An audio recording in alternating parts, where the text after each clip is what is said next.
De toute évidence, lors de l'avènement de la dynastie des Tudors, la légende d'Arthur était encore très présente dans les esprits. Mais qu'est-ce qui lui donnait autant de pouvoir? D'où venait-elle? Est-ce qu'elle comportait une part de vérité historique?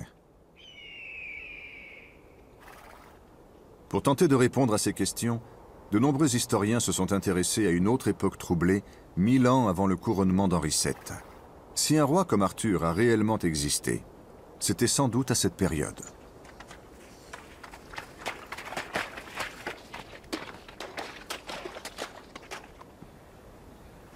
Pendant les siècles qui ont suivi la chute de l'Empire romain, les peuples bretons qui vivaient au sud de la Grande-Bretagne étaient entourés de forces hostiles.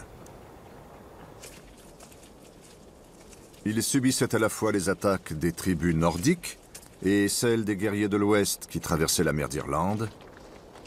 Et à l'Est, ils faisaient face à de puissants envahisseurs venus d'Europe. Les Saxons.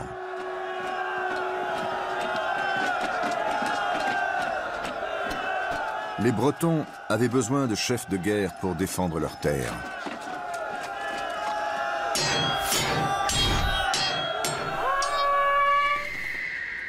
De nombreux dirigeants militaires ont fait leur apparition.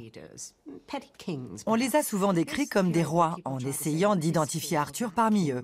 Mais ça n'a jamais donné de résultat concluant. En réalité, tous ces individus ont contribué à créer l'image très forte d'un souverain généreux et prêt à se battre pour son peuple.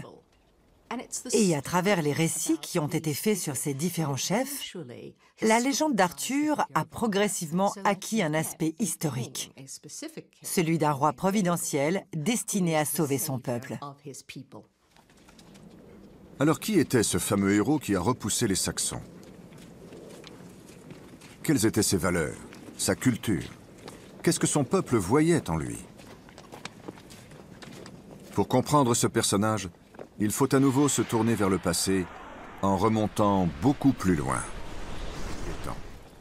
Il n'en reste que quelques traces dans des mythes qui parlent des anciens dieux et de la naissance d'un enfant prodige. Oui. Mais ces histoires ont été transmises de génération en génération sous forme de coutumes populaires.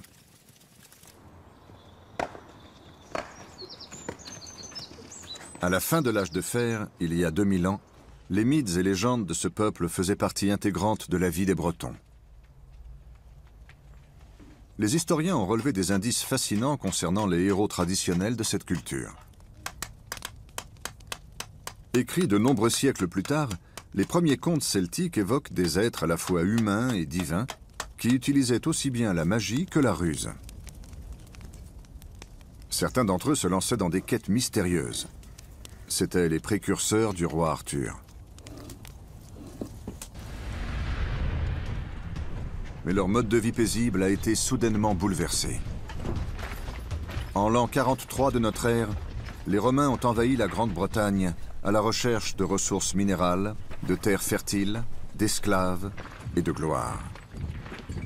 Ils ont construit d'immenses camps militaires, comme celui de Caerleon dans le sud du pays de Galles.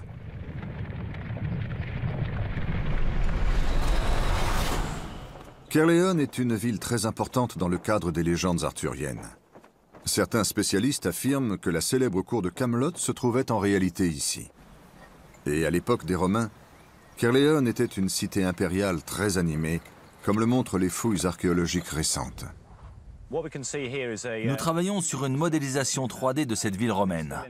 Nous en sommes encore au stade du développement. Mais on voit déjà à quoi pouvait ressembler cette partie de Caerleon à la fin du 1er siècle de notre ère. Les Romains quittent la Grande-Bretagne, laissant derrière eux un vide politique qui déstabilise le sud du pays.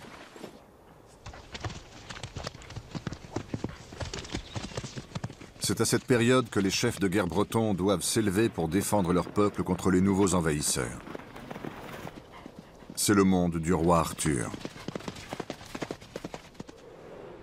Au début du VIe siècle, un moine appelé Gildas a écrit un livre sur l'invasion saxonne, en affirmant que certains rois bretons n'avaient pas été à la hauteur. Il a vécu personnellement les grands bouleversements qu'il décrit dans son ouvrage. Il est né à l'époque de la bataille du mont Badon. Et il parle de cet affrontement, qui est l'un des plus importants dans les légendes arthuriennes. Mais il ne mentionne jamais Arthur. Et nous découvrons enfin la première trace écrite de l'existence d'Arthur. Arthur apparaît pour la première fois dans un ouvrage intitulé Historia Brittonum. C'est très difficile de le dater. Pour l'instant, on estime qu'il date du 9e siècle environ. Mais en tout cas, il mentionne le roi Arthur comme ayant réellement existé. Un grand héros toujours en première ligne. Toutes ces batailles sont listées dans ce texte et il est appelé Dux Bellorum, un terme qui signifie chef de guerre dans la culture de l'Empire romain. Cet ouvrage est la référence de base concernant la possible existence d'Arthur. Et en le lisant, beaucoup de gens se disent « c'est forcément un véritable personnage historique ». Quoi qu'il en soit, une chose est sûre, on s'éloigne de l'image mythique du géant qui combat les monstres. Ce personnage légendaire devient progressivement un meneur d'hommes. C'est un chef noble et vaillant qui sauve son pays en combattant à échelle humaine et non surnaturelle.